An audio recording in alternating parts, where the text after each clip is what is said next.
TNPL has done wonders for Tamilnadu cricket with regard to T20. You found a lot of people, for example, who maybe wouldn't have dreamt about playing any trophy. Yeah, he's been in the circuit for a long time, but that's what they say, the best ball to bowl is a Yorker. And I think if you can execute the Yorker well, 6 out of 6 ball, which is not an easy thing to do, but hats off to him, like even after an injury, he's able to come and, do in day in and day out. You don't have time to get set. In T20, no batsman have time to get set. But as opener, you have 1 or 2 overs to get your eye in. But for a finisher, it is not easy at all. I think before I coached Shah Rukh Khan at the TNPL, he was the under 23 team, the Tamilnadu 18. And what really struck me was his hunger for runs, which was very, very evident, and he never gave his wicket away easily. Hello all, welcome to Zenminds presents Vidyut News. Shivam Dube has been performing well for CSK. Why do certain players play well in certain teams? I think it's a comfort factor. CSK has always been a franchisee which supports the players really well. A lot of people have spoken about, be it Fab, for a lot of people have played. Shane Watson, after coming from RCB, I think he did so well for CSK because I think it's one big family and people, really have a sense of belonging there. And Shivam Dube also said before the tournament started that he really wants to play for CSK. So that's one thing the franchisee has done very well over the years. I was there with them for 3 years and it was wonderful to be a part of them. They never put unnecessary pressure on you and they give you the space to do what you want to do, which is very, very important at that level. So not surprised at all. And of course, you can pick up so many things from somebody like a Dhoni, Fleming, Hussey, who are legends of the game and have been in the franchisee for a long time. So all these things really add a lot of value and like I've said before, India Zenminds has been running cricket for a very, very long time, maybe a decade now. So they know how to handle players really well. And Shivam Dube reminds me a lot of the legendary Yuvraj Singh, especially his bat swing. Yuvi is a legend of the game. Shivam has a long, long way, but that swing of the bat is so beautiful. And that's why he's able to, really hit the big sixes, use his height to his advantage. So I think it augurs very well for CSK and, India. And if he can start bowling better in the middle overs, he's able to add 2-3 overs, I think he's a little predictable with what he is doing. He's able to get good change-ups and, maybe get 4-5 clicks of extra speed and a good bouncer Yorker. I think he should be a very, very good all-rounder. We have people like Hardik Pandya. We're looking for the other all-rounder. I think Shivam will be a great pick if he's able to improve his bowling. So Robin Uthappa who has been another player for CSK who has been doing really well this year. So any thoughts on him? Again, experience matters. Robin, he was a little slow last year to start off with, but when it mattered the most in the qualifiers in Eliminator, he did really well and he's not stopped from where he left off. So he's been a very, very good player, a special player. He uses the power play very well.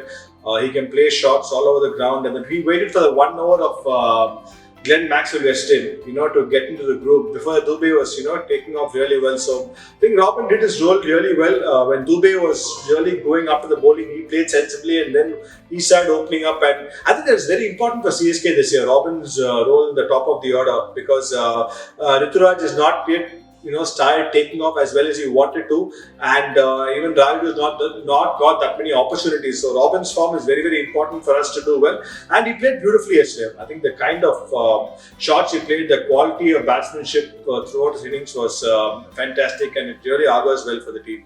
Tamil Nadu players have been doing very well in the IPL for the past few years. What are your thoughts on that? Again, I think TNPL has done wonders for Tamilnadu cricket with regard to T20.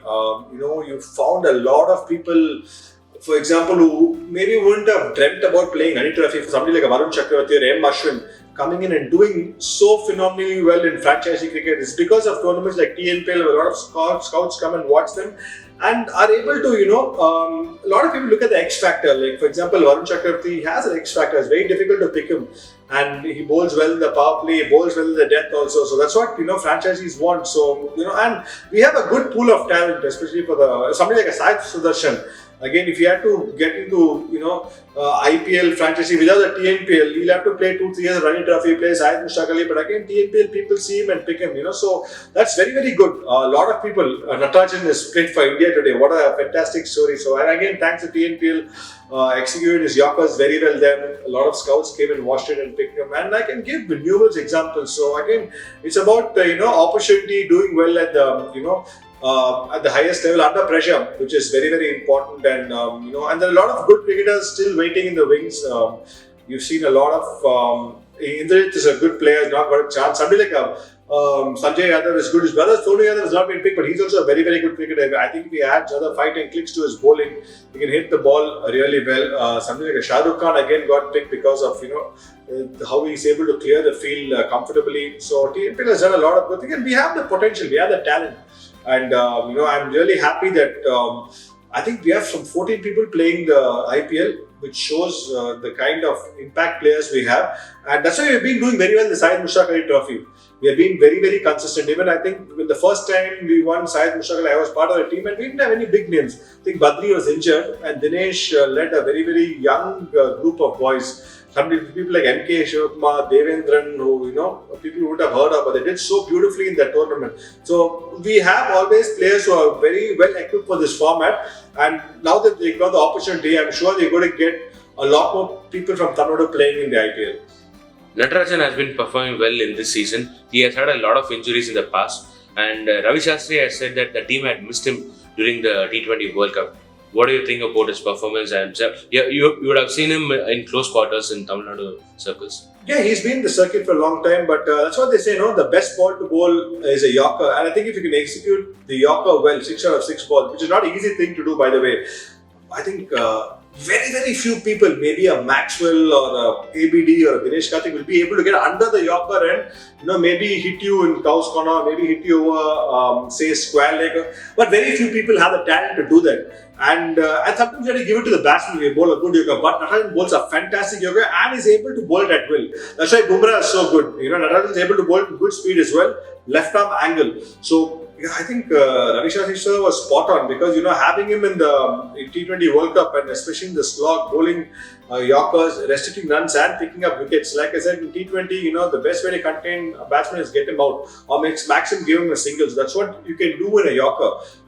Unless you're the 3 people we spoke about. So Natarajan is very, very good in that, and hats off to him. Like even after an injury, he's able to come and do in day in and day out. So I think kudos to him, and he showed that he's somebody who reads the game very well. He's able to adapt to red ball cricket. He bowled beautifully in Australia with the red ball. I was commentating the game, and his debut game was superb. And then he's able to come to a T20 format and bowl his Yorkers well, swing the new ball. So great package to have, and I'm really happy to see him. I think I really appreciate players that will come from very, very humble backgrounds, and he's such an inspirational story. And like I said, coming back from injury and really livening up, he adds great value to the team. And like I said, left arm angle always adds a lot of value to the team. You coached Shah Rukh Khan when he was part of the Madurai team in TNPL. So how do you see his growth in IPL now?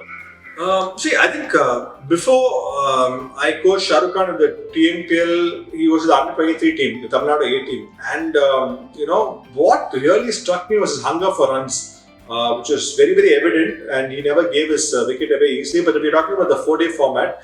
And then obviously he had a very quiet year for Madurai. It's just that I guess he was just a little unlucky, nothing really came off well.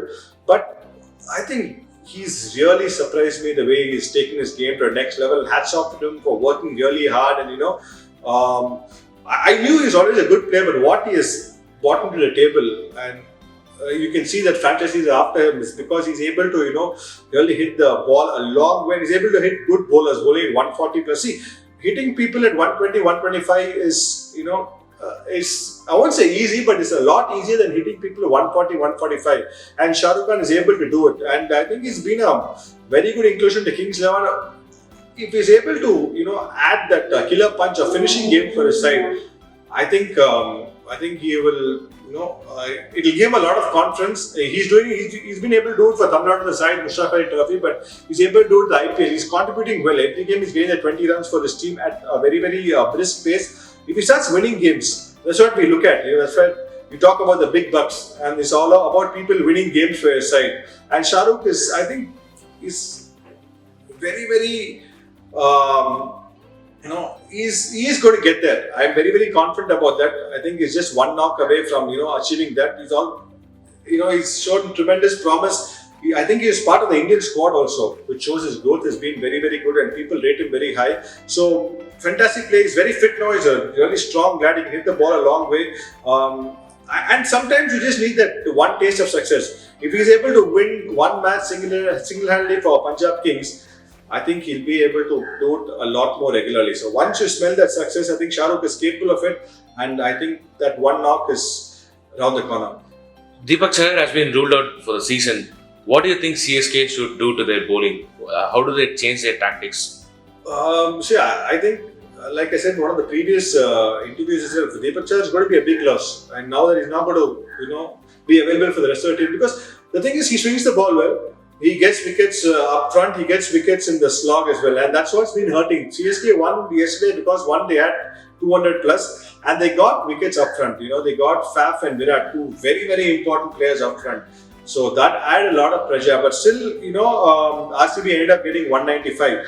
So, Deepak not being there is a big, big loss. Somebody like a Chowdhury bowled well yesterday, but again, it's because we had 200 plus runs on the board. So that's going to be very, very important for CSK without Deepak Chahar, and his batting also. You saw why in Sri Lanka, he's able to win matches for his side. It would have been the ideal number 6, which will also add balance. Now, imagine if Shivam and Deepak Chahar was them. It would have add a lot of balance for the side, and CSK would have been a much stronger unit. But having said that, we have to work with the limited resources we have. Like yesterday, we played some very, very good cricket, and I think losing the toss was a boon for us because we got 200 plus. But again, bowling and fielding, I think, can be better, but never write CSK off. I know we are talking about Deepak Chahar, but I am talking about CSK now. Never write them off. It is going to be an uphill task, but if they are able to get 200 plus regularly, if Dube is able to do this consistently, and if Ruturaj Gaikwad comes back to form, I think we'll be a big force to reckon with. Jadeja has not got contributed. I think Jadeja has to come up the order, get that left-right combination going. He can rotate strike well, he can run very, very quickly, and he can hit the ball well. You saw the catch of DK, he made it look so easy yesterday. So still, I have hope that maybe it's going to be a lot harder than before, but I still have hope CSK can achieve something in this tournament. So I'm going to be optimistic about it. Finishers in T20 has always been a curious case study. So they are paid big sums for playing cameos. So what kind of a mindset does a finisher have? I think it's a fantastic question, and it's not easy, by the way, because you don't have time to get set. In T20, no batsman have time to get set. But as opener, you have 1 or 2 overs to get your eye in. But for a finisher, it is not easy at all, because sometimes on ball one you have to be able to hit the big shot. So, but that's why I think somebody like Andre Russell or a Dhoni, they are very, very good because they're able to read the situation very, very well. See, what happens beyond the point is what to expect in T20. In the slog when you go to bat, is either going to be a Yorker or a slow one or a bouncer. People don't bowl bouncers too much. So if you're aware of that, and that, okay, even at 4 overs, 50 runs, it's a matter of 1 good over. I think with the kind of bats today, the kind of the kind of fitness the guys possess today, I think you will find a lot of good finishers coming. And it's not easy under pressure, but what it has done is, it gives them a lot of confidence. We've spoken about people like Badoni coming in. Abhinav Manohar came that day, although he batted first, he just came and was able to, score consistently. And I think it's more of a mindset. Finishing games is a lot to do with mindset, and young Indian cricketers are very, very good at it. So it's about practice. It's about being able to consistently hit the ball for 6 when the bowler errs a little bit. It is bound to happen. Bowlers are going to err slightly, and that's if you're able to cash in at that ball. Like for example, you're talking about 6 Yorkers, 2 Yorkers. If you don't get in the right place and you're able to hit it for 4 or 6, then you already got maybe 10 and over. Now, this sounds very, very simple, but it's not that easy to do. But that's how people think nowadays. So I think it's more of a mindset, and people believe that even 50 runs is possible in 4 overs. So that is how people think now, and that's definitely made a tournament like the IPL more exciting, because till the last ball is bowled, you're not sure of the result. So that's what is done to the game, and that's what we are going to find a lot more finishers. Because if you see the previous editions of maybe 4-5 years back, it's always been only 4-5 finishers. You talk about a Russell, you talk about a Pollard, then Pandya started doing well, and then Dhoni, of course. But now if you see, you talk about young kids like Badoni, I'm sure Abhinav Manohar will be able to, somebody like a Tilak Verma. I'm just naming a few. If these guys are going to come and do it on a regular basis, I think maybe Dube will be able to do it for CSK as well. So every team have 2-3 young finishers coming in. which is fantastic to see. So it is not an easy job, but I think it's become a specialist. It's become a specialist role now, and people also are smart. That's why the big bucks are going to come. So they said, okay, why not? Let's give it a go.